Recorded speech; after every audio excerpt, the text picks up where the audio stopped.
What's up, folks? Welcome to episode 221 of the Falcoholic Live. I am your host, Kevin Knight at Falcoholic Kevin, joined by Adnan Ikic at Say Which Way for tonight's episode of the Falcoholic Live. Adnan, how we doing tonight? Doing well, just as I was mentioning before the show started, making my return to the show, so to speak. Yeah, I've been gone the last couple of weeks. The Hawks have had home games each of the last two Wednesdays, last Sunday. So that's the reason for my absence recently.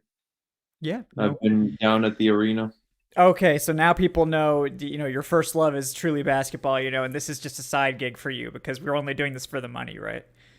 Apparently you and I are only doing it for the few dollars that Yes, we those get every sweet, year. sweet tip dollars that we bring in every month. But thank you for those, by the way, guys. We do really appreciate that. Uh, but yes, guys, we're here. Just a peek behind the curtain, I think we make more in tip dollars than we do actually like overall, right? Like From the writing for actual. this, yeah, Yeah, it's from entirely the game. possible. Yeah, it's entirely possible. It is. So, uh, yeah, I have to crunch the numbers this month, but I probably. So, yeah, again, we appreciate all that, guys. And like and subscribe and all that good stuff as we kick off episode 221 tonight. Going to talk about a variety of things, starting, of course, with the Commanders game, which was very frustrating. A game the Falcons should have won. They ended up losing. You heard me go on and on about it in the post-game show, so I'll definitely let Adnan take the lead there. But we'll also be talking about some injury updates, such as Kyle Pitts going on season-ending. Well, he's already on IR, but season-ending surgery. He'll be out for the rest of the season. And then Elijah Wilkinson possibly coming back this week or after the bye. So those are two significant updates that we'll get to. And then, of course, the topic of the show, sort of how are the Falcons performing relative to our expectations? Are they exceeding them? Are they sort of right where we thought they would be? Or are they underperforming? Which, thankfully, I don't think that either of us are going to say they're underperforming. So that's been a pleasant surprise compared to some of the last few years. But of course, I'll also get to some draft takes. I know you guys are itching for those. I did do my first mock draft, so we'll touch on that briefly. And of course, if you guys have any questions, feel free to send those in. We will try to get to as many as we can throughout tonight's episode. Welcome also to the audio listeners for those listening. Appreciate you guys as well. Yeah, Nico said he thought we were doing it for the Twizzlers. I think that's just Adnan. So And the Twizzlers hasn't sent me anything in like so long. Like they only sent me stuff one time. So you yeah, know what? I may be cutting ties from Twizzlers. yeah, We need Twizzlers, we more need free stuff. more. Okay, if We you need want more this free stuff. sponsorship to Yeah. continue, we need more than one crate of Twizzlers, a lifetime supply perhaps, but I feel like we have done a really good job of promoting Twizzlers and of talking about it. Like I think they've more than gotten their return on investment. oh, On definitely, definitely. This is extremely valuable advertising time right now, like the most valuable time I could think of. So, yeah, Twizzlers, hit us up. We'll have to renegotiate the package with Twizzlers here. But getting started, first topic, Commanders game. Obviously frustrating at the end. Honestly, kind of about how I expected it to go for the Falcons offense. I think the defense played better than I thought they would, so that's a nice part of that. Unfortunately, Falcons probably should have won this game. Had a great opportunity to at least take the lead at the end, and open up, an opportunity for the defense to possibly save things, but didn't end up working. Late turnover, and the offense, of course, managed only 13 points on the entire day. So bad day offensively. But Adnan, what I know you were able to watch the game, even though you had to leave for like the Hawks, I think, immediately following the end of the game. But now that you had some time, how are you feeling about the game, the play call, all the controversial aspects of it? I guess we could say. I caught the very end of the game on a cell phone. It's not a big screen TV or anything, but I caught the very end of it in the CNN Center, waiting for the Hawks game to start. Yeah, no, it was just a lot of it was a lot of mental mistakes from the Falcons. Like you said, the defense did play better than expected. They gave up 19 points to a Commanders offense that's been, sort of finding its footing in recent weeks. But overall, there were a lot of missed tackles. There was a lot of poor play from the front seven, especially, and the secondary gave up a lot of big plays to Terry McLaurin, who has really been revitalized with the insertion of Taylor Heineke the past few weeks. I actually think the Falcons win this game if Carson Wentz plays instead of Heineke. Possibly. Um, yeah, but there's a reason why he continues to remain the starter for the Commanders, despite the fact that Wentz is healthy enough to play. But overall, the defense, gave up just 19 points. The conditions were very bad.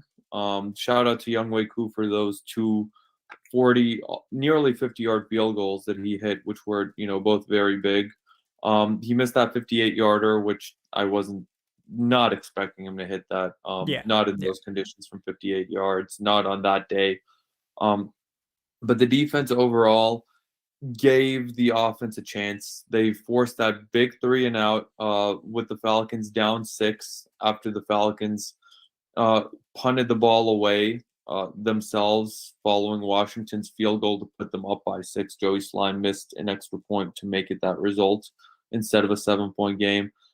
And then, honestly, just when you thought that, hey, the Falcons may not get this done, the offense was sputtering, only 13 points overall. They get that massive completion from Mariota to Olamide Zaccheaus, the catch and run, which went for 45 yards. Biggest play of the game from Zaccheaus, who was the leading receiver for both teams in this game. He had 90 yards. Who would have thought that he would be the one, gobbling up those Kyle Pitts targets and gobbling them up in a way where where they're catchable for him while they were uncatchable for Kyle Pitts. I'm sure the Pitts fantasy owners are thrilled to see that. But Zaccheaus had a great game. And he put the team in position with a 45-yard catch. After that happened, then I sort of let myself hope and let myself believe a little bit. And the Falcons, following that play, I think Arthur Smith called, a great game following that play where it was just run, run, run. And the run game was so effective. Over and over again, it was Cordero Patterson, it was Tyler Algier. They were getting the yards that they needed to. They were getting the yards that they were supposed to get. And the Falcons, even when Algier didn't get that run on 3rd and short, it was an offside on Montez Sweat. The Falcons get the ball 1st and goal from the 2-yard line. It looked like some miscommunication on the play on 1st and goal, either a bad snap or whatever it was. I don't really remember, but Mariota loses 2 yards from it. 2nd and goal from the 4-yard line. The Falcons just force the Commanders to take their last timeout. There's a minute left. I think in this situation, you have to run the ball, especially given the makeup of Atlanta's offense, given the fact that the run game was so effective on that drive the past few plays, to where even if you don't score a touchdown on a run play, you force the clock down to 20 seconds. You have all 3 timeouts remaining, and you have 2 more downs to play with inside the 5-yard line. Then after the 2nd and goal run, if you don't score on that play, then you can pass the ball. You can even run the ball again. But I think the situation of the game, you have to run the ball right there. I think it was. I don't hate the play call. I don't hate the pass in a vacuum, but I just don't like the situation to where even if the Falcons score a touchdown there, Washington still has a minute remaining to go kick a field goal. We watched the same story play out last season against Washington, where they got within field goal range in 40 seconds after the Falcons had punted the ball away up 2, and McKissick ended up scoring, but they were still in field goal range. But overall, I hate the play call to pass the ball on 2nd and goal, even though I love the route that Cordero Patterson ran. It was a great play by, I think it was Daron Payne, who batted the ball in the air, and Kendall Fuller ended up getting the interception. Then the Falcons just had that dumbass running into the kicker. Ogundeji has had just a really bad season. Yeah. Like, Yeah. Ogundeji was one of the bright spots on the team last year. And we were expecting a lot more this season, but not just that play. Overall, he's just been really poor this year. And that play just ended up taking away any chance the Falcons had. It still would have been a slim to none chance. You would have had 40 seconds left. You would have gotten the ball. I think you were inside your own 30-yard line. I don't think the Falcons would have won, but at the very least, they would have had a chance. Either way, I think the game was lost on that interception. Again, I hate the play call. I hate Arthur Smith galaxy braining it and trying to trick the defenders. Just sometimes you just have to go with what's working. And what was working for the Falcons was the run game. Like, overall, Patterson had a really strong second half as well. I think you have to put the ball in his hands and trust your run blocking offensive line, who had done a pretty decent job thus far. Other than that, the Falcons' own run defense wasn't so good. Brian Robinson had the best game of his young career so far, over 100 yards. It's really good to see him out there doing what he is doing after the shooting in the offseason. I'm really glad he's out there. Yeah. But yeah, it was just it was just a really rough loss. It was a game that was right there for the Falcons, and if the Falcons end up completing this comeback, we're sitting here talking about how this team is right now at 6-6, how they're just a half game back with the final wild card spot, owning tiebreakers against the Commanders, against the 49ers, against the Seahawks, being in this envious position. And 538 itself would have had the Falcons playoff chances of 47% today had they won that game. Instead, they're at 17%. Yep, which is about what they were before this game. So yeah, so that's a massive swing. This was the most important game of the season for the Falcons, and they blew it. They just like it was the 49ers game last season. Same record, everything, for the most part. The Falcons won that game, they would have probably gone to the playoffs as a wild card team. That was this year's 49ers game, except the difference was that 49ers team was much more talented than this Commanders team, and that game was never up for grabs for the Falcons. Yeah. This game was right there. It was you were 2 yards away in this game, and you couldn't get it done. And now you just have to hope against hope that the Buccaneers collapse, somehow sneak in as a division winner of the worst division in the league, because it is not going to happen in the wild card. You will not make up 2.5 games against the Commanders, and I don't think you're making up 2 games against the Giants either. So it's division or bust at this point. Yeah, and there's always the chance, because the Bucs, of course, continue to look poor this week after the bye. So it doesn't seem like they're necessarily getting their stuff together, but and they do have a difficult slate of games, right? They have to play the Bengals, right? They have to play the 49ers. I'm not saying that the division is completely gone. But it's the playoff chances are gone. It's just it would have been much. It would have behooved the Falcons to win this game. This was the game to win, at the very least, to give yourself that parachute. And I know the Falcons would have currently, technically they'd have a half game lead. They would have been a half game back. A half game ahead, because they have 6 wins. Yeah, and the Bucs would be 5-6, so they'd be technically a half game ahead. They would be a half game. The Bucs will probably have the tiebreaker in this division, no matter what. I know that it sounds very blasphemous, but right now we have to root for the Saints this week. Yeah. We have got to root for the Saints to beat the Buccaneers on Monday Night Football. That will be that is the game. That is a very important game, because if the Bucs lose that game, they won't have a chance to have a better division record if the Falcons beat Tampa Bay in Week 18. they will each finish with a 3-3 record. This is assuming the Bucks also beat the Panthers.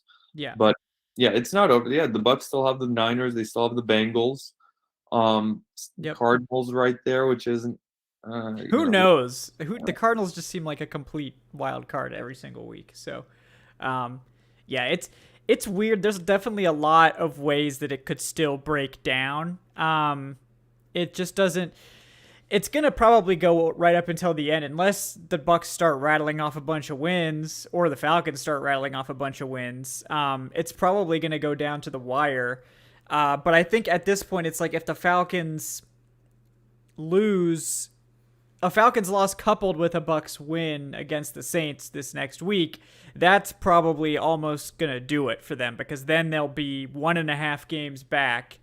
And basically depending now on the Bucks to lose and the Falcons to win out, essentially, in order to be sure of catching them. Because after that point, it's like the last 4 for the Falcons aren't easy. They got to play the Ravens, they got to play the Cardinals. Who knows what they have there? They have to go to New Orleans and they have to play the Bucks. So they'll have a shot in both of those division games. They'll have a chance in all those games, and it's sort of you have to treat the Bucks game as a must win, like no matter what. So that's has to be a win anyway, but it's just, I think it's a lot to expect this team to be favored or to beat anyone. I mean, they're underdogs against the Steelers at home this week for an idea of how people view the Falcons at this point in the season. Like they're 1-point underdogs to the 4-win Steelers. So well, technically it's going to be a home game. I would not be surprised if it was 50-50 with Steelers fans, because that fan base travels. That fan base is literally everywhere, and that fan base is much more willing to pay $100 for nosebleeds than Falcons fans are, for good reason. It's going to be a very new. We're going to see a lot of terrible tells in this game, even though it's at the Benz.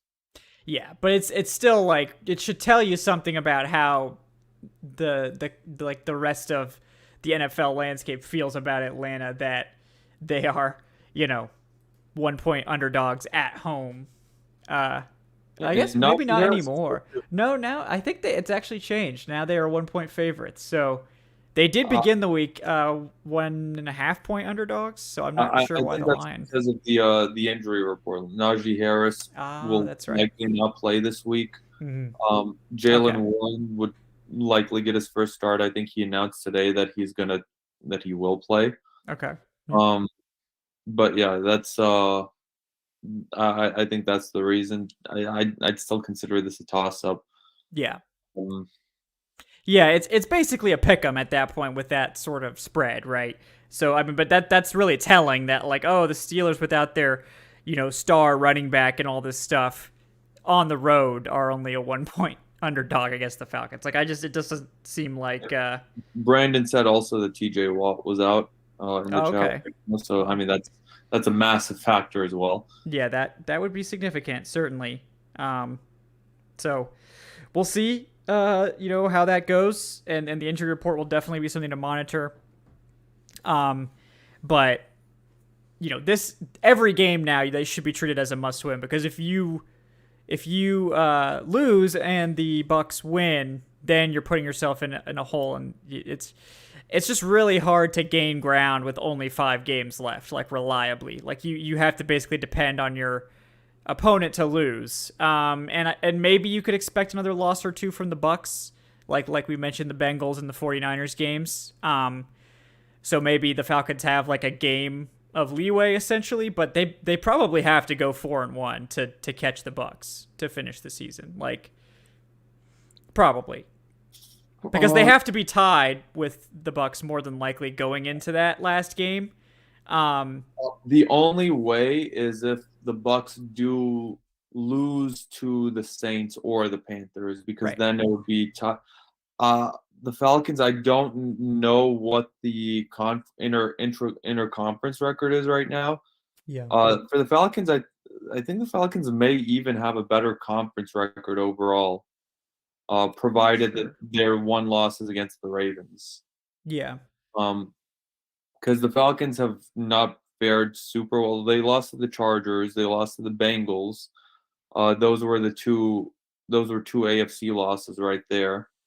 Well, the Bucks did lose to the Browns, which is also an AFC loss, and the The Bucks are Steelers. 5-2 in the conference. So Okay, what are the Falcons?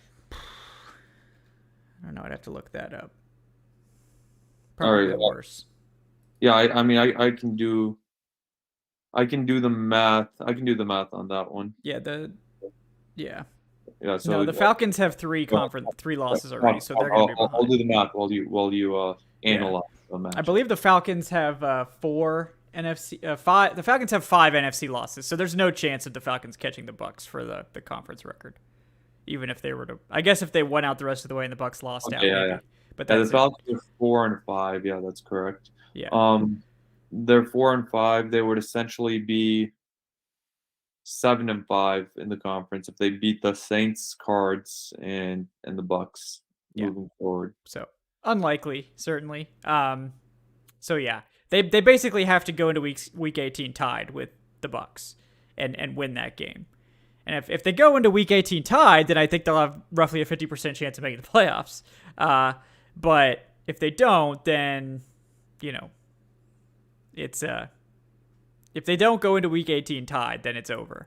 Because even if they tie the Bucks, they'll lose probably the division, and unless the Bucks lose to both the Saints and the Panthers, that's the only other path for a potential tiebreaker.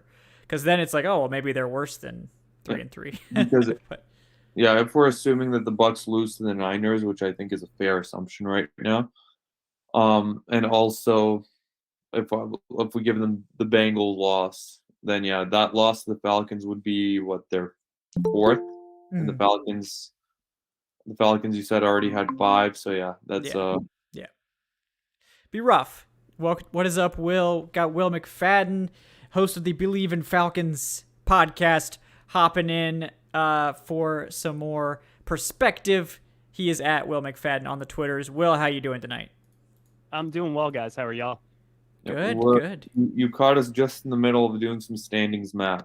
Yeah, playoff math. So, thank God you're here because it was getting really dicey in the math department for us. But yeah, essentially just on the topic of, are the Falcons sort of where we expected them to be, or, are they underperforming or overperforming relative to what we think, and sort of the very narrow path that still exists to the playoffs is sort of the topic du jour right now. So where do you fall on that, Will? Are they sort of about what you expected? Do you think that the playoffs are still a realistic possibility? Where do you land on that debate?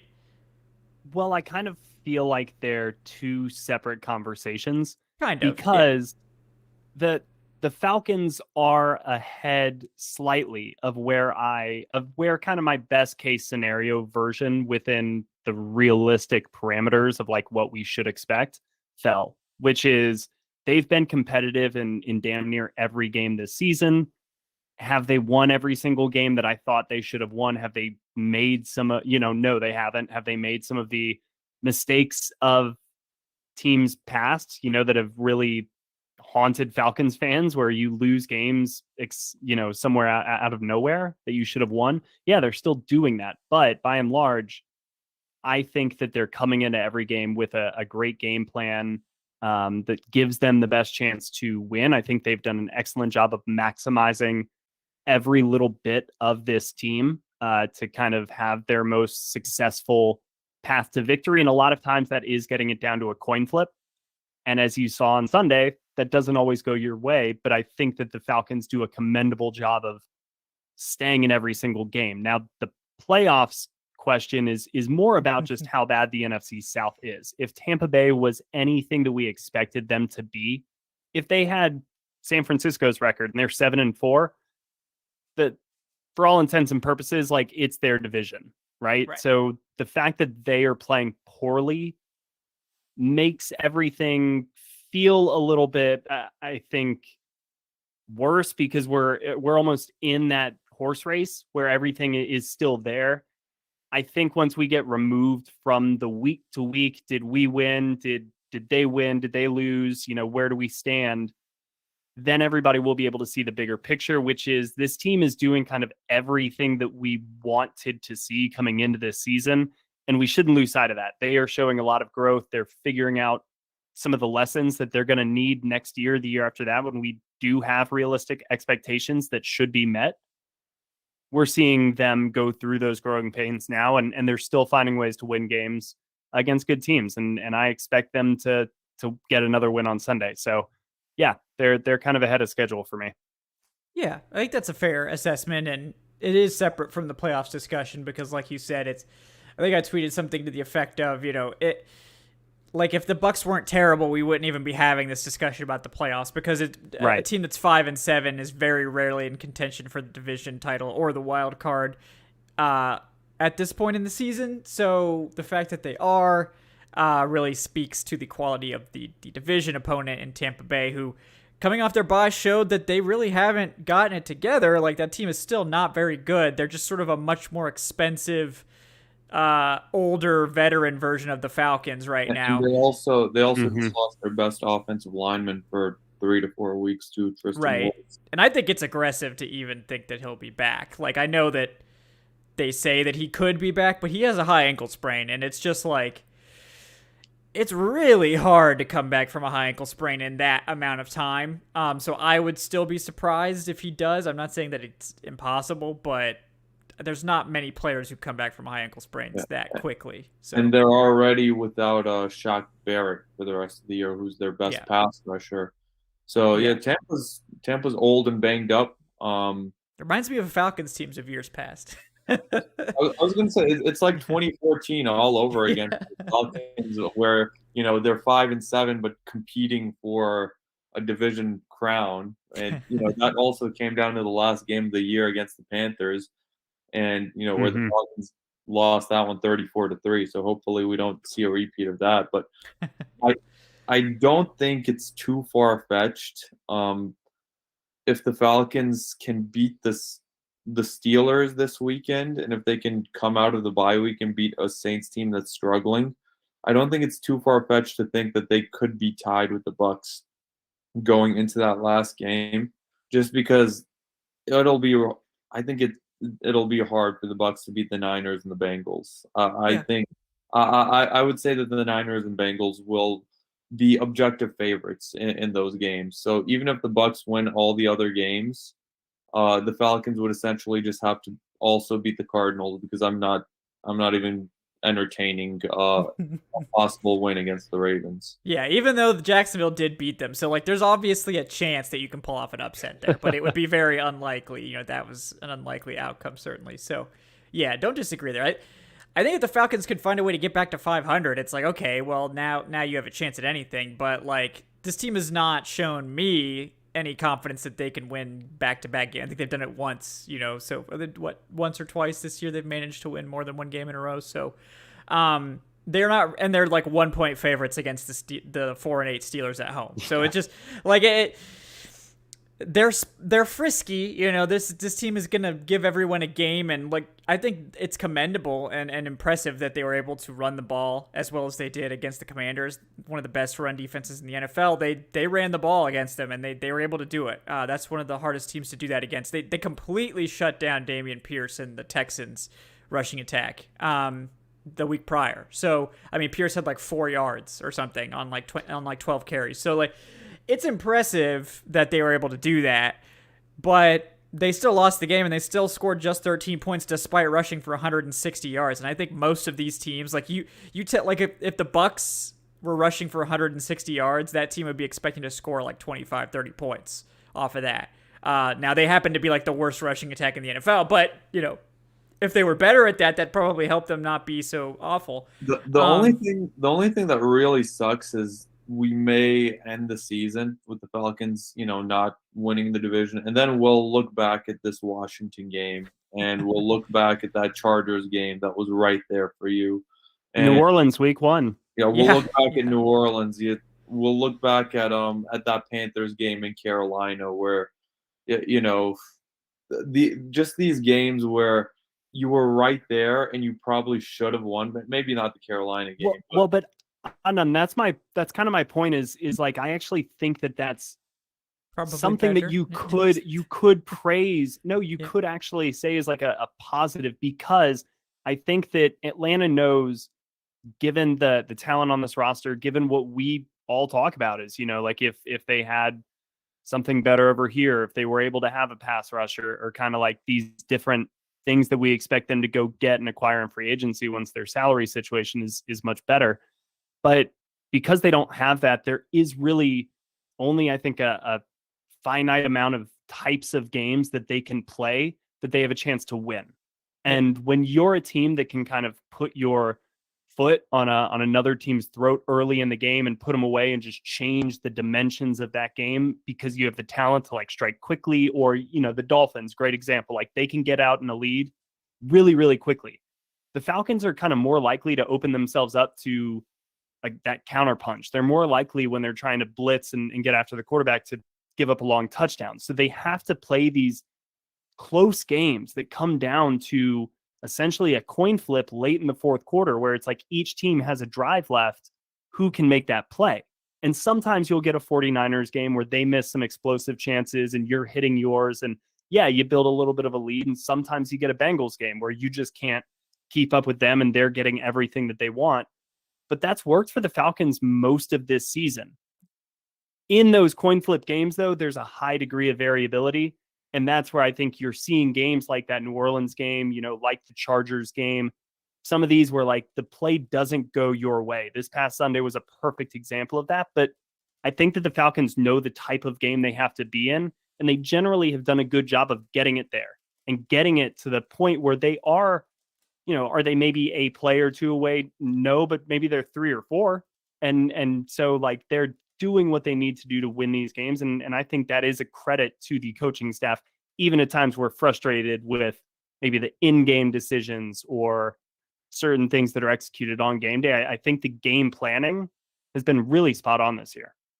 No, I think the coaching staff has been fantastic overall, just sort of squeezing blood out of a rock this year and last year as well. Because last year that was just that roster had no business of winning 7 games last season. And I would argue that the roster this year has, little to no business being 5-7, just given all of the dead cap money and given the severe lack of a pass rush and given the fact that this offensive line is still 2 or 3 pieces away from being at that level that we would want them to be at. Right. And I think you're right. I think it definitely does bode well for next season. And, the fact that the team has been so competitive and that they've just been right there.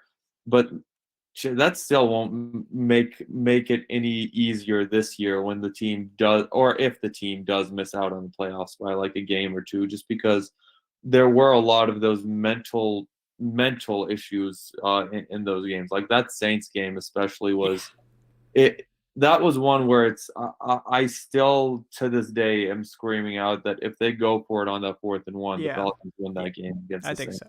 Yeah. The Chargers. Don't remind me. Yes.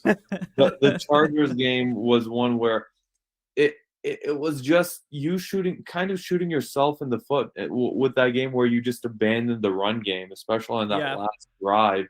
And you even got that gift of an Austin Eckler fumble, which you fumbled right back to the Chargers, where it's just like I don't. It's something where objectively you look back on it and you feel good that the team was right there, but where the more you look at it and the more you analyze it and the more you remember it, the more frustrating it gets, because it's like we had that wasn't the Saints,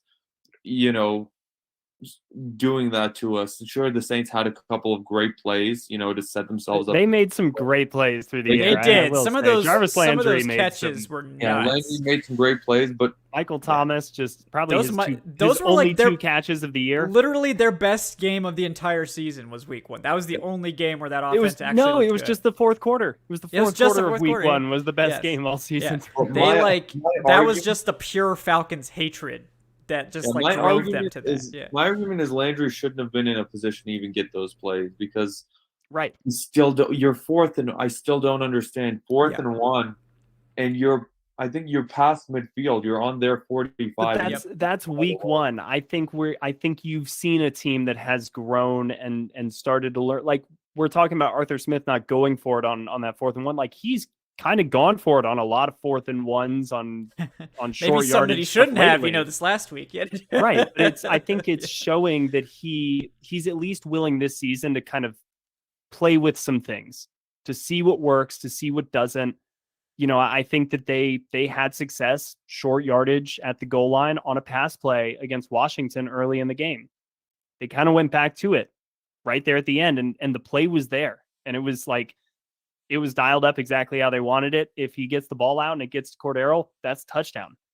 It just didn't work. But I think that he's willing to at least this year experiment and grow, and the players are too. Like, the fumbles, those are teachable moments. For Drake London, that's like hey, you've got to be on guard literally all the time when you've got the ball in your hand. That's something that I'd rather him learn now this year than next year, maybe in a playoff game or something like that when the stakes are higher. So yeah, like I get that this year does hurt if they do end up missing the playoffs, and we will look back at some of these missed opportunities. But there were some opportunities that went the Falcons' way that probably shouldn't have either. And that's just going to be the course of the NFL. I think the next step that we should see is not even winning these close games. The next step for Atlanta, given what they should be able to acquire this offseason, and given the foundation they've set and the coaching that I think we all believe they have, it's to not be in these one possession games late. Like, that should be the next level of expectation, where they're not in these coin flip games where, they're winning or losing based on DJ Moore ripping his helmet off. Like, they need to be in control and do that. But I think this year, them kind of doing what they're doing, I do think it's a positive. Yeah. No, I agree. I think this is right about sort of, I think, where most of us thought they would be. I think they maybe they're one win ahead of what I was expecting right now, or about the same. But like, I was expecting them to finish with 6 wins. I know Dave Cho picked 7. I think you two were both right around that number as well. Yeah. So all within a win of this. So like, they're very much at least on par to exceeding at this point. And like, my thing was that I didn't want to have to write a mock draft until, after week 10, and it's week 13. So, that I'm happy with that, certainly. Technically I'll call it December. I mean, it came out on November 30th, but we'll call that, I didn't have to start doing draft takes till December. And that's all you could really ask for from this team over the past few years, if history is any indication. So certainly happy to see them competitive in every game, except for a few, but that's normal. Like, every once in a while you're going to get blown out. It happens even to good teams. So, I like what we've seen. I'm like, I will nitpick some of Arthur Smith's play calls, right? Like, I was a little peeved by the end of the game. I was like, I like the pass play. I think that's been an effective play for them, but it's like, I don't like it on 2nd down when you're probably hoping to burn a little more clock. Prefer to run there, but I'm not like, oh, I'm so pissed at Arthur Smith, he's a bad coach because of that call. Like, if you remember the Dirk Cutter era, like, every single week we were on here, like, Jesus, I could list like 5 play calls in this game where it was just, what are we doing? Like, what's the point of this offense? And I don't feel that way about Arthur Smith. I think he actually called a good game up until that final play. And like, that doesn't nullify the rest of the game. It's, even though it's, obvious, like obviously when there's a bad play like that, it's going to attract a lot of negative attention. Doesn't erase the good. Like, that Michael Pruitt touchdown was a very nice play. We've seen him do that a couple. Like, Pruitt has been able to sneak out there and get open, but like, when you see a guy that wide open in the end zone, it's the offense and the play call and the formation and all that stuff is confusing the defense, and that is Arthur Smith. Like, that's his specialty. He's been really good in the red zone over the years, and he's guided this Falcons offense with, let's be honest, is a extremely unreliable passing game. This was a top 8 scoring offense for almost half the season or more. I mean, even now, it's even after like 3 less than 20-point games, they're still top 15 or something, right? Yeah, I think they're still top 15. So it's like, it's sort of miraculous that they've continued to actually, they improved their scoring ranking from last year without Matt Ryan, going to Mariota, who, he does offer some different things than Ryan. Like, he's much more mobile. He's able to survive the constant pressure allowed by this offensive line a lot better. He can pick up, easy yards with his legs, and I think he did a great job of that this week. But the passing is just a complete crapshoot. I feel like every time it's like playing D&D, and you're really bad at your ranged attacks, and just like every time you roll the dice, it's like, well, there's a 50% chance this hits, but I need to try. And so I feel like every time Mariota throws a pass, there's like a 50% chance it's just not even close. So that's obviously not ideal. So also, there wasn't really any serious investment in the offensive line over the offseason. Like, sure, they replaced Mayfield, who was just a disaster last year objectively, but and they started Dahlman instead of Hennessy. But other than those two moves, like, the offensive line is the same as it was last year, and last year was just a disaster. Like, this team hasn't been able to invest much at all because this was the last year in untangling the mess that Thomas Dimitroff left over at the end of his tenure, because Dimitroff and Quinn, we've talked about it over and over again. They were two guys who were desperate and who made a lot of short-sighted moves as a result. I don't blame them at all for that. I think any of us would have done the same thing, but that comes with the consequence of that sort of set the franchise back a couple of years. And now Fontenot has done a masterful job of, getting those bargain bin those bargain bin guys, Cordero Patterson, the main one. Lorenzo Carter's been, a decent pickup. Damiere Byrd has been pretty good for the money he's making. He ended up helping win that first Carolina game. So now we'll really be able to see what this coaching staff can do moving forward.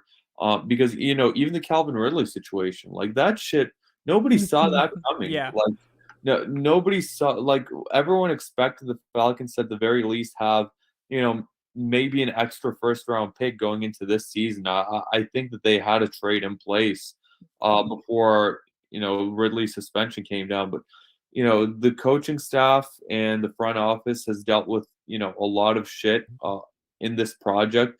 A lot of it they knew about coming into the role, and some of it, it just blindsided them. But I think they've done a good job of navigating the waters.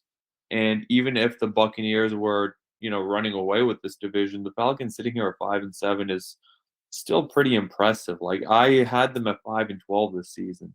I think that they will end up with, around 7-8 wins, which, if you had told me that coming into the year, I'd be like, yeah, that sounds like a pretty good season for a rebuilding year, for a transition year. It's just an added cherry on top that now they're also competing for a division title, which no one saw coming. But that just makes the job more fun for us, and it makes it more fun for the fans, for the viewers. But overall, I think Smith and Fontenot have done a hell of a job, and we'll really be able to evaluate them based on true wins and losses starting next season. We haven't been able to do that yet. Yeah, I agree. It's very much a work in progress, and I think before the season everyone was sort of on the same page, but like, them being sort of spicy for the playoffs here with the Bucs just completely imploding, I think has sort of buried the lead a little bit. And that, like, I don't know that I think in some ways it's also changed their strategy. Like, they weren't really, I think they were hoping to compete for the playoffs seriously. I think they're competing for the playoffs now, but I would say it's sort of unserious, it's like the 2014 year where they're 7-8-1 trying to get into the playoffs, and it's like, okay. And like, to the Panthers' credit, they did actually beat the Cardinals that year. Now the Cardinals were playing like, I think it was like their third string quarterback in that game. Yeah. Game for the Cardinals. Yeah, it was like their third string. It wasn't even like their backup. It was like a disastrous situation for the Cardinals. So it's like, I hesitate to give too much credit, but this Falcons team is competitive and they're solid, and so to me that is sort of meeting what I hoped they would be. And I think they have a chance to exceed my prediction of 6 wins. But they're in such a weird spot because they're a game out of last place in the NFC South, and they're a game out of first place in the NFC South. And by that same token, they're, a game out of picking 18th, 20th, and a game out of picking in the top 10. So they're so much on the edge of like, are we talking about a top 10 pick, or are we talking about, the first round of the playoffs? Like, it's so crazy that these two things are like, I mean, I don't think they're equally likely. I think they're much more likely to get a top 10 pick than they are to make the playoffs. But it's sort of crazy that this situation has unfolded in this manner. I'm not upset about it. I certainly like having stakes on games. It makes things more interesting, more exciting. But I do wonder if it's sort of maybe hurting what they probably should be doing at this point in the season, which is evaluating their young players and giving these young guys more reps, pulling the veterans. Like, I know someone in the chat mentioned Troy Anderson. Like, why isn't he getting more play time? I think that's a good question. I think Troy Anderson's still kind of unreliable in terms of like his reads and knowing the defense as a whole. I think he's really talented, so I'd like to see him personally and let him get the reps. But if they're trying to preserve this narrow path to the playoffs, they're probably thinking we need to have our most reliable guys out there. We need to have Rashaan Evans playing, and that's where Kevin. I just don't think it's that hard. I really I think we tend to, and I know I just used the word think a whole lot, but we tend to overthink all of this stuff. They came into this season and it's either you're an all in or you're not kind of deal. And there is no, all right, well, we're going to try to go 7-8-1 this year, right? It's either this week our goal is to go win on Sunday, and everybody better be all in on that, or you're going to be gone, or we're going to, figure out a solution. Like, there will be consequences because we are all in. You eventually get to a point where either you have lost, the way you get there is you lose enough games where the playoffs become no longer a realistic possibility, or there is no realistic hope to kind of reach them based on how you've been playing. Then that is when you start to factor in all of those other considerations. But that doesn't come into play until you reach that point. The Falcons, partially because of how Tampa Bay has played, aren't there yet. And so, every single week, they're going to go in with the mindset of how do we win on Sunday? Because as valuable as some of those reps maybe in a game that doesn't mean anything late in December could be, I mean, I hesitate, like how valuable truly is it if we see 6 quarters of Desmond Ridder? Like, does that really change who we expect to be, who Desmond Ridder should be in year 2? Like, all of that, I don't really think it does. What I do think matters is for all of these young guys to be in a locker room Monday through Friday where playoffs are on the line, and it's December and it's week 17, and you've got Grady Jarrett sitting there saying, I don't know how many playoff runs I'm going to have left, or I haven't been to one of these since 2017. They don't come around every once in a while. Enjoy it, work hard. That's teaching them, how to do that throughout December into January when it really matters. And you look at Tennessee, where Arthur Smith came from, they're usually playing their best ball this time of year and onward. I think that's really valuable to get this time of year. So I get people want to see Troy Anderson out there. I think the coaching staff is going to say, great, you got to earn your spot. They did that with Richie Grant in his first year, and I think Richie Grant's been a great player for this defense. He didn't have a great game last week, but by and large, this season, he's been one of my standouts on the defensive side. So I kind of trust what the coaching staff has done with their young guys so far. They haven't given me a reason to really doubt them with some of their bigger name guys, because I like the development that their first rookie class has shown, and this one so far, they're really coming along as well. So I don't know. I'm cool with them fighting to make the playoffs every single week, even at the expense of a draft pick. Yeah, I agree. I don't think you should be intentionally trying to lose. I think the people arguing for Troy Anderson to play believe that he would be an upgrade over what's out there. Obviously, we don't know that to be true, but he might be. He might be. So I think people are questioning, I think there's certainly the angle of, like I said, oh, you want the young guy to get reps, but it's like, I hope people think that like he would actually be better if they're advocating for him to play. I do think Rashaan Evans has been fine, and I Michael think he's Walker been great. had a good game, so it's like you don't need to push them off the field, but also you have a second round linebacker that you're probably trying to make your starter next year. So I would hope there's more nuance to it than, oh yeah, we want them to pull a good player off the field just for the rookie. But I agree with what you're saying, that it's more important for that. Like, you never want the idea of them intentionally losing or not trying as much as they could try. You never want that mindset or attitude to seep into the building, because if that happens, it's really hard to get that out, like that mentality. Trust me, dude, I've been in the building. You felt the mentality. Yeah. It's you do. You feel it. You feel it even where I was, which was not where the players were, but you feel it in every part of the building. Yes. So you want to avoid that at all costs. And I think they do deserve credit for what they've been able to do so far. I mean, I personally think that the staff deserves the benefit of the doubt. I know some people are more upset with Arthur Smith than others, and some people are. I don't know who's upset with Terry Fontenot, who that would be, because I don't really know what more you could have possibly expected. I mean, if you're upset with him for going after Deshaun Watson, it's probably more Arthur Blank you should be upset with, for being honest. But, you know, like, if you want to be upset about that, I understand that angle. But I think that they are at least at expectations, if not above. And I think by the end of the season, we'll have a firmer idea of that. But I also think it's a win-win, because if you play hard every week and you don't win the division, you're probably looking at a top 10 pick. And if you play hard every week and you do win the division, then you have that playoff spot, and you get that at least one game of experience, and you get the positive press, and you get the job security that comes with making the playoffs and all that.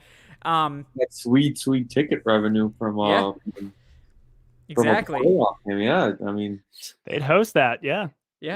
So I mean, we get a playoff game at the Benz, right? Yeah. So that could be nice. That'd be the first one in the new stadium, I believe. So it would be. The last home playoff game was at the Georgia Dome against the Packers, and then NFC title game. Yep. So, yeah, I don't disagree there. I think it's important to keep that in context. Now, I think if you're arguing, I think a lot of people arguing for Ritter are under the distinct impression, like Desmond Ritter, and we didn't really touch on that specifically, but I think the people arguing for Desmond Ritter believe that he actually gives the team a better chance to win, but it's up to Arthur Smith, who clearly doesn't think that's the case. So I get that argument, and based on what we saw in the preseason, I thought he threw the ball extremely well. So, I mean, I get based on that snapshot that everybody saw, because I think that the one thing really, like, if there's an Achilles heel and a fatal flaw, and I think we've seen it from the Falcons, we certainly saw it on Sunday, is that lack of a passing game or a consistent passing game really, really prevents them from getting into the red zone, where they've been pretty good. They've been decent at converting their red zone chances to touchdowns. They just can't get there because they have to string together 10 to 12 to 14 play drives, because they're rarely hitting an explosive play through the air. And sometimes they'll get one on the ground, and that's awesome. But how many times have we seen a drive kind of clicking along, and then maybe there's a tackle for a loss, or Mariota has to throw the ball away, and now it's 2nd and 11. And then, you know, an incomplete pass, and now it's a 3rd down, and it's a screen that goes for 6 yards, but the drive stalls. Right. They just don't have that element where they can overcome a 2nd and 12 with a 15-yard play. And that's where I get the argument for Desmond Ritter, because maybe he does bring that. And based on what we saw in the preseason, where he's rifling 20-yard passes kind of like on a rope over the middle, that's exciting. That's tantalizing. But again, I think that if their goal is to win each week and to make the playoffs, Arthur Smith knows that he can win games with Marcus Mariota, and he knows the formula to win those games. I think that, again, until they're out of it, I don't expect them to make a change. No, they won't. They definitely won't. Like, they absolutely won't. I am in the camp, and I announced it after the Panthers game, that I do think that Ritter would probably give them a better chance, just because of the reasons you mentioned. You can't have an offense where any tackle for a loss pretty much ends the drive, or any, run play that doesn't really go anywhere sort of ends the drive. Like, Mariota, I think, does a great job of what he's good at, which is playing in chaos and and helping that run game itself, being that dual run game threat. Ritter can move a little bit, but he's not the runner Yeah. that Mariota is.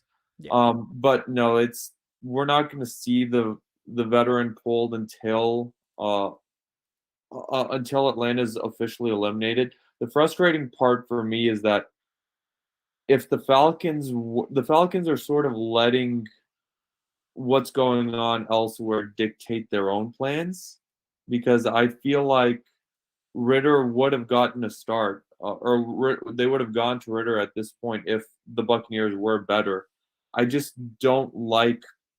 I don't like letting factors out of your own control dictate what you do within your own house, so to speak. But yeah, we're not going to see Ritter. We just have to hope for the best with Mariota moving forward. I also would not like to throw Ritter into that environment in New Orleans as his first ever game. I think that's an incredibly difficult place to play your first professional game as an Atlanta Falcon. That's the game after the bye week. And if he's not starting in that one, then I don't really think it matters too much at that point. I think it'll be week 16 after that game. Yep. I don't think the Falcons will be eliminated yet. I think they'll, I can never pick them to lose against New Orleans. I think they will legitimately win that game against the Saints. But yeah, I don't know. I don't expect that we'll see Ritter this season, even though I would have liked to at this point. Yeah. I think if the Falcons were to lose against the Steelers, which would be bad, obviously, to lose against a 4-8 team, no way around that.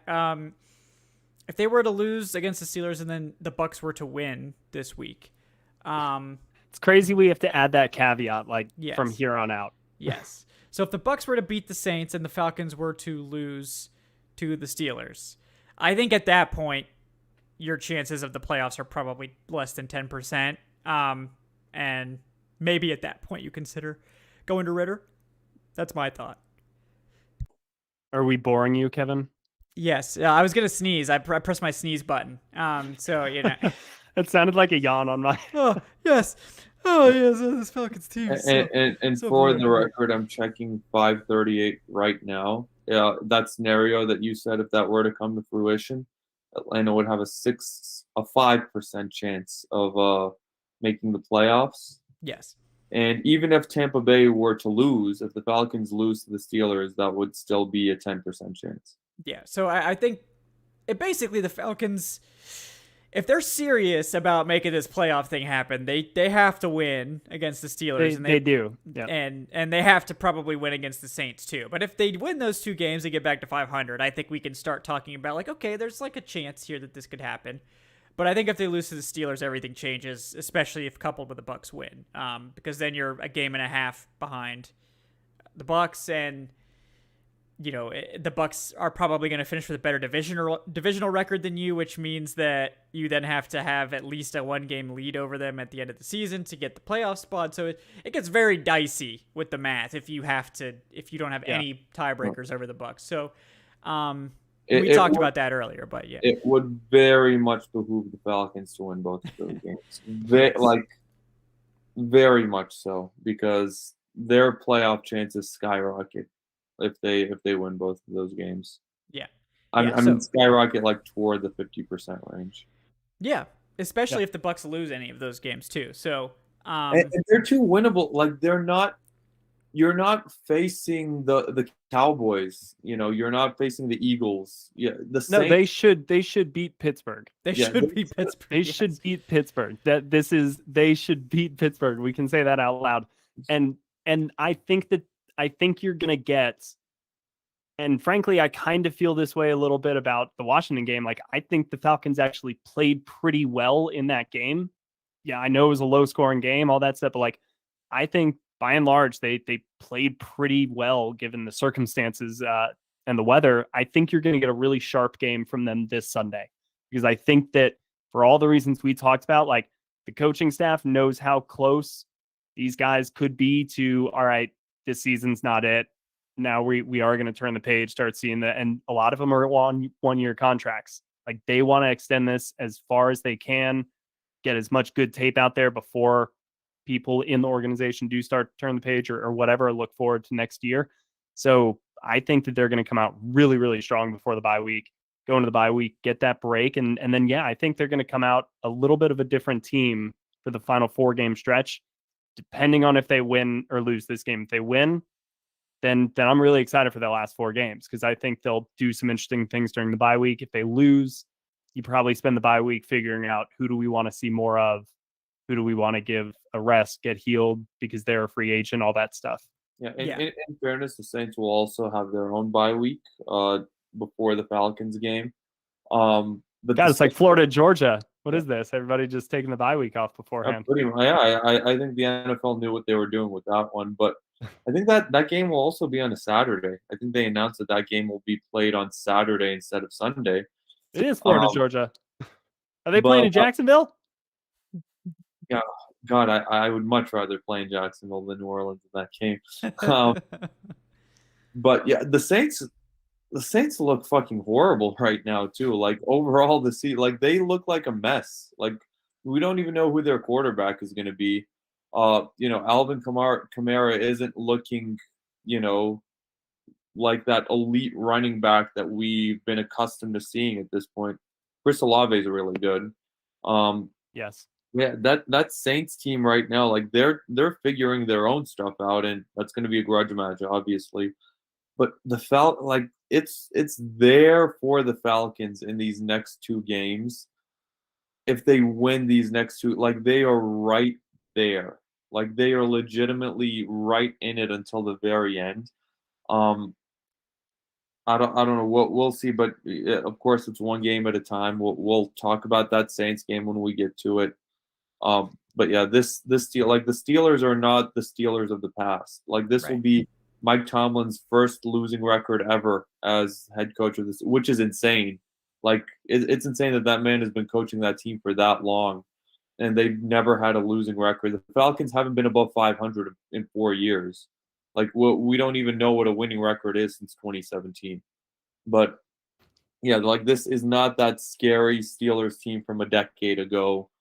It's not the Steelers teams of the past where they lead the overall series history 14 games to 2. The Falcons have not been able to beat them at all in this history. But like this is the time right now to be like this is the best time to play the Steelers in the past 30 years. Basically, yeah. So I know the Falcons have like a really bad record against the Steelers. So it's like they're only worse against, I think, the Colts. Yeah. Like they have a worse record against the Colts among anyone in the NFL, and then it's the Steelers. Yeah. So it would be nice to help to fix that record a little bit, starting with this one. But yeah, it's very serious in terms of their postseason aspirations to get this win on Sunday. And we'll hope that they do. Because that'll keep things interesting. But I do think if they actually end up losing this game, that it's possible we do see Ritter after the bye, or they announce some sort of change. Because I think at 5-8, it's like, okay, like what, like come on, like let's be honest with ourselves. I think especially if Carolina wins, if New Orleans, like if you become neck and neck, like because they've lost just the worst games that they could have lost to the worst possible teams they could have lost to on their schedule, like their tiebreaker situation is as bad as it could possibly be. If they start getting back into the weeds with the other teams in their division, and they're very close to doing that, I mean, they practically are, then yeah, I think it's a very realistic possibility with a loss on Sunday and those teams kind of creeping up and Tampa Bay winning a game.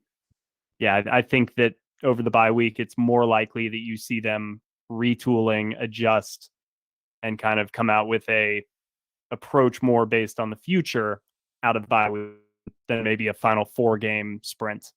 Yeah, I think it's sort of that's the calculus here, is that I think they want to give this team an opportunity to show what they can do, and like this is an absolute must-win situation.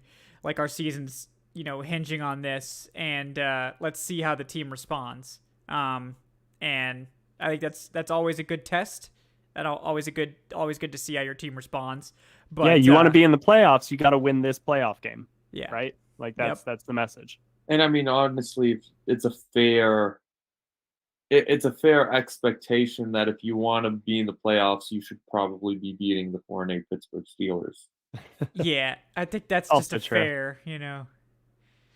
Well, like this isn't one of the 12 tasks of Hercules here. Like this is, you know, go out there and beat this shitty football team. Yeah, this is the layup. So, you know, we got to get the layups if we want to talk about making the 3-point shots. Right, there's my one basketball analogy. There you go, Ken. Yeah. Which of your is that tasks accurate? Yeah. was the favorite though, Adnan? Which of the 12 tasks was it? The lion or? I mean, didn't you have to like the go to Hades and like I think save? So I'm sorry, it's been since high school that I've not up on my Greek legends. Yeah. Save it for the Greek mythology pod coming this off. It's been a very long time since my Greek mythology days of study back. That was my favorite course freshman year of college. Great college course. Talk about myths and shit. Oh yeah, it's good. The stories are good. entertaining. Like they're really good. Yeah, are hella entertaining. Like those Greeks had some time on. Hella good pun. Yeah, good job. Great job. Great work, everyone. All right, let's get to some of these. I don't think I've ever seen Will this happy. Yes, he loves it. We need to. Well, we're definitely inviting Will to the Greek mythology pod. That's a given at this point. All right, let me get to these questions real quick before we wrap up tonight's show. We got Jason Gaines with the $2. Thank you so much, Jason. Says, I think the Falcons will win on Sunday, but I think that TJ Watt is going to destroy McGarry Island this weekend. Aaron Freeman better be filling up those sandbags and boarding up the windows, because I think he might need some FEMA flood insurance after this weekend on McGarry Island. Yeah, and that's sad too, because McGarry Island just got that upgrade to like the 3-4 star resort, so it could, you have to watch out for the TJ Watt storm coming in. But yeah, that's going to be a tough matchup, for sure. So next one from Corey with the $5. Thanks, Corey, man, appreciate that. He says, coming into the season, I thought it would be 5-12, but now seeing how the season has played out, I think we should probably be 6-6 right now. So it's hard to say if they are exceeding my expectations, but I can say they are frustrating as usual. Yes, that is the one thing that the Falcons will always be. I feel like even in the years where they were good, they would still just throw in that really frustrating loss in the middle of the season or just at some random time. So I feel like we can't ever escape that entirely. But because even that 2016 season, LA, early, the Chargers game. That was really, that's exactly, you can't escape it completely. So, but yeah, I think 5-12 is a reasonable prediction. Yeah, God, we don't talk about that. Chiefs, yeah. There's so too many to list, too many to remember. I don't even want to think about how that season ended, but yeah, this one has been filled with some of the same stuff. But I think, yeah, I agree. I think 5-12 was a reasonable prediction, Corey, and clearly they're probably going to beat the 5-12 number. I think they're probably going to get at least 6. But if they don't, then if they are better than the 5-12 prediction, then something will have gone terribly wrong. If they finish 5-12, they could have a top 5 pick. So, that would not be good. It would be good for the draft takes. Don't get me wrong, but it would not be good for people that are trying to enjoy these football games. Because I don't want to watch 5 straight losses to end the season. That would be not ideal. What if one loss comes this Sunday against Pittsburgh, and then the other 4 are Desmond Ridder losses?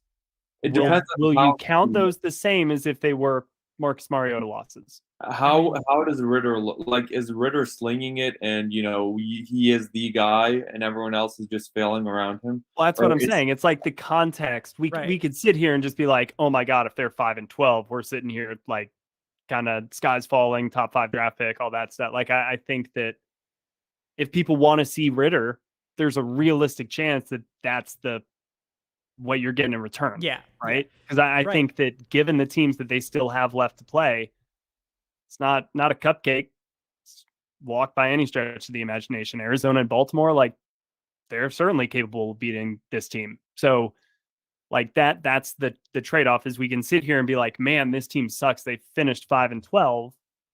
And people probably will say that in 4 or 5 months and just lose sight of the context, which is at this time, we all wanted to see Desmond Ridder.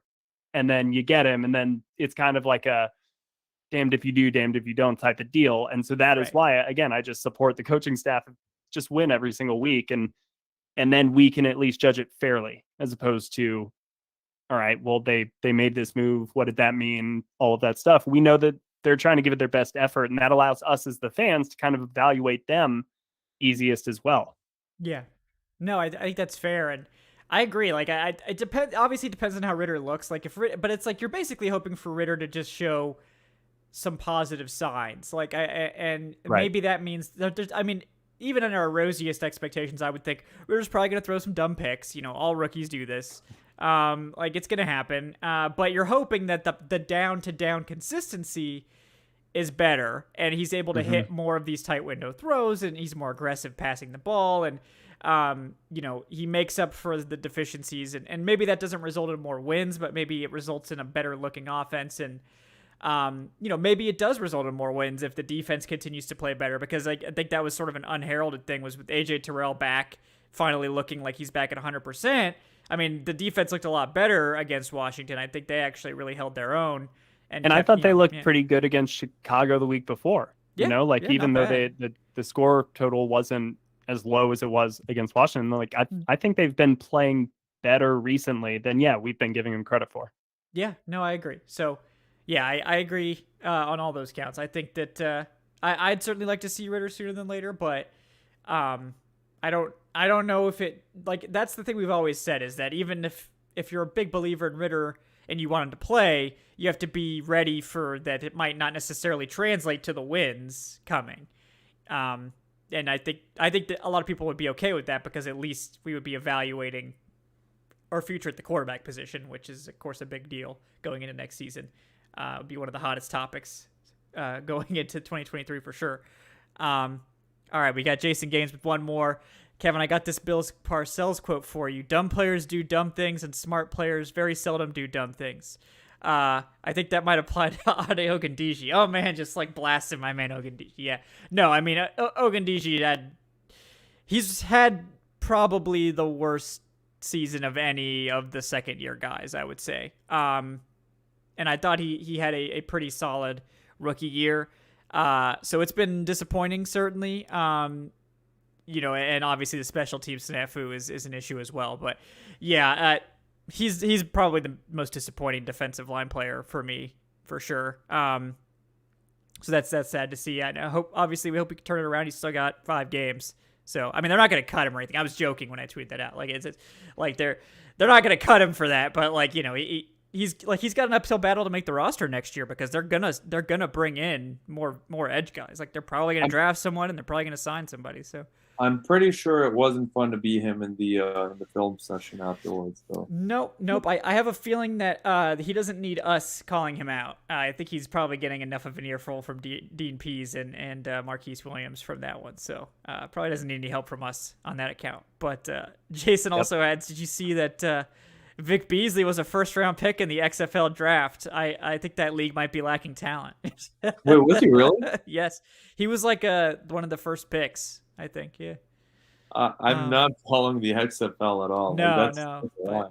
Yeah, I think he was like the first defensive lineman taken or something like that. I mean, he had 15.5 sacks in the NFL. I mean, he had a lot of actual sacks in the NFL. Like, it was very inconsistent, but, like, I mean, I feel like he could still blast a lower level of play. But I thought he didn't want to play football anymore. I thought that was what was going on. So I'm interested to see what he does in the XFL, I guess.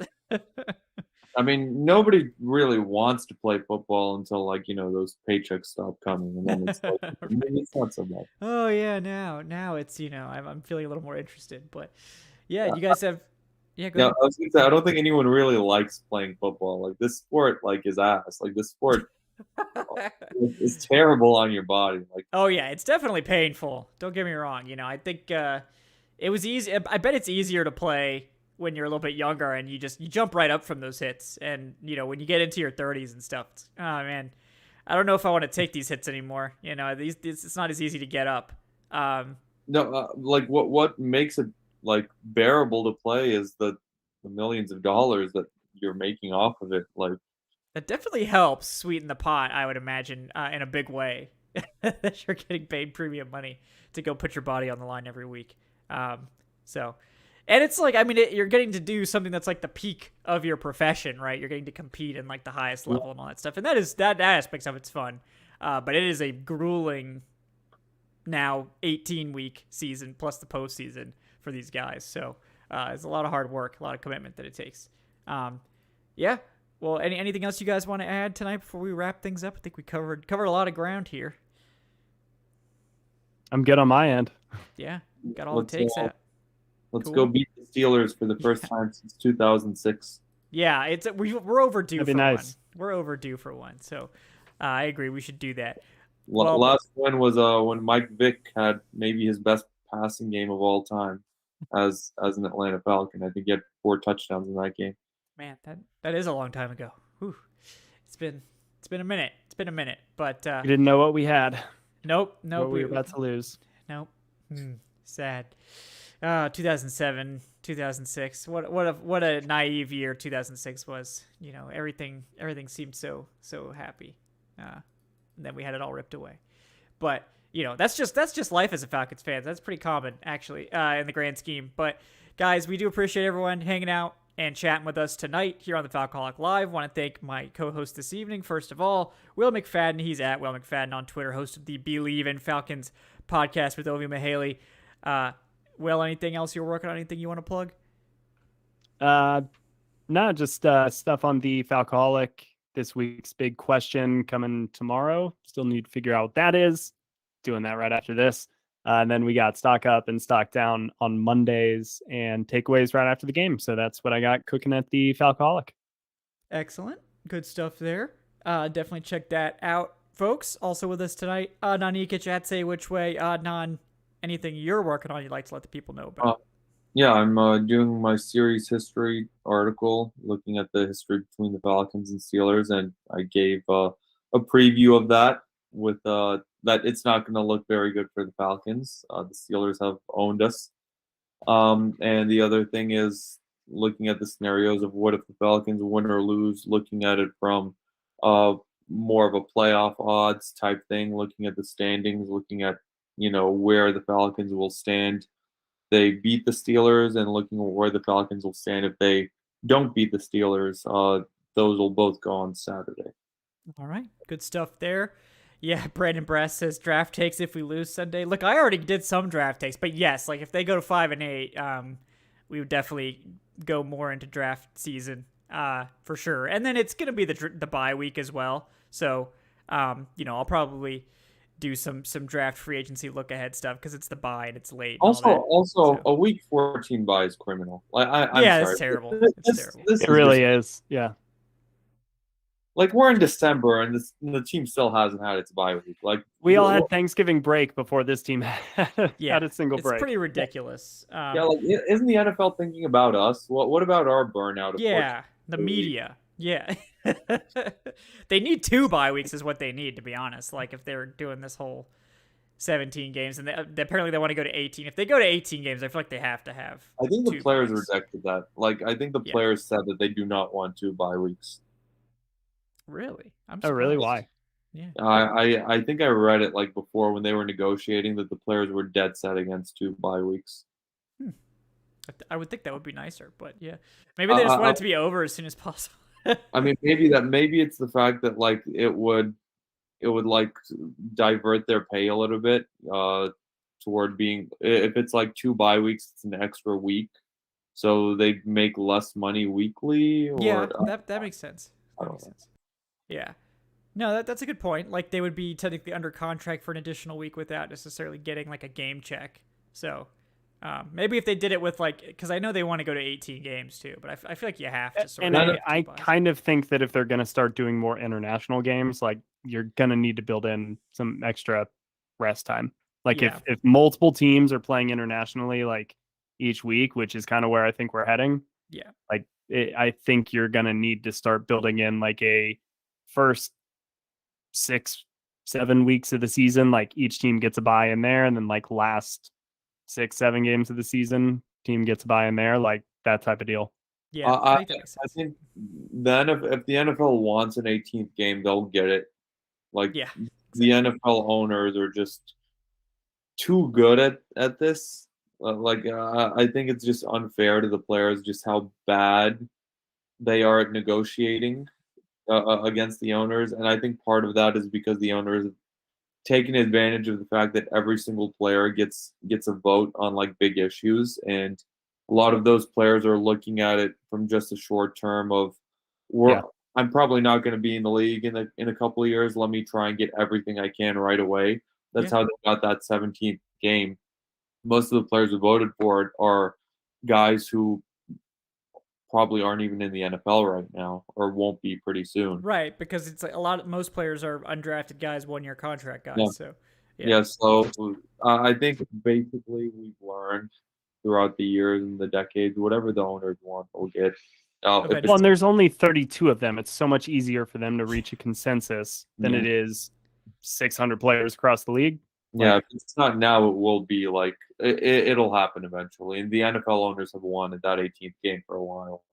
Yeah, they just got the 17th game and they're already licking their chops for the 18th one. So. I think we'll be at 20 by the end of our lifetime. Maybe.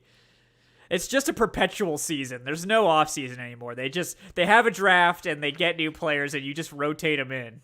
So, but if any team could make a minor league watchable or work, it would be the NFL essentially acquiring a professionalized version of college football and flipping that to the spring. And then you've got, here's our farm system. They're playing a full college football season. You're just starting it in March and you're running until June, July, and then boom, the NFL season kicks off. Like, I don't see that totally out of the realm of possibility in like 20 years. No. I mean, I think like the AAF's goal, like their end goal was to get bought out by the NFL. Yeah, I think so. Yeah, like just to be that. It's closer to the system. XFL being that, I think, because they've already got one for free. So I mean that would be your argument. It would just be purely if they want to get the extra television rights and everything like that. But they may just appreciate, hey, like y'all are doing this for free, and we're getting the cream of the crop players over here. Like, keep doing what you're doing, and they may not want to mess with that ecosystem. But if we're just spitting out hypotheticals, like I could see a world where they negotiate those things separately, and the NFL is getting buku bucks out of all these TV partners. Yeah, basically, it's just really nice being in like one of the decision makers in the NFL. Like anything you do, it's nice to own an NFL team. It seems like that might be a positive thing, like something that we should all aspire to. Maybe in 10 lifetimes, I'll accumulate enough cash to buy an NFL team, and then you guys will see. Then I'll be love an underdog owner. There you go. Yep. There you go. So, guys, we really appreciate everyone hanging out with us tonight. Thank you all. Please like and subscribe. And by the way, guys, go ahead. Yeah. This is a preview of our April, May, and June talks right now. Yes. I remember we had one talk, or during COVID times, we literally just talked about the XFL for an hour and a half. Yep. Oh yeah, big time. We're capable of it. Like, this is a preview of our off-season conversations. So, that's just a plug to join us during the off-season. Yes, and we got the Greek mythology pod on the docket now, so we got to make sure we cover that as well. So we'll be getting to that. But yeah, guys, please like and subscribe if you haven't done so already. If you're listening to the audio, leave us a 5-star review. We really appreciate that as well. We'll have another podcast episode coming out on Friday, the Steelers game preview, so keep a lookout for that. And then, of course, we'll be back for the post-game show after the game on Sunday, and then we'll be in the bye week. So lots to look forward to, guys. I'm Kevin Knight at Falcoholic Kevin. You can check out my latest mock draft on thefalcoholic.com if you're interested in that. There's also a podcast episode and video up if you would rather ingest the content that way. So take a look at that, guys. Enjoy the show. Enjoy the rest of your football week. We will see you on Sunday for the next Falcoholic Live. Until then, guys, have a great night. We'll see you next time.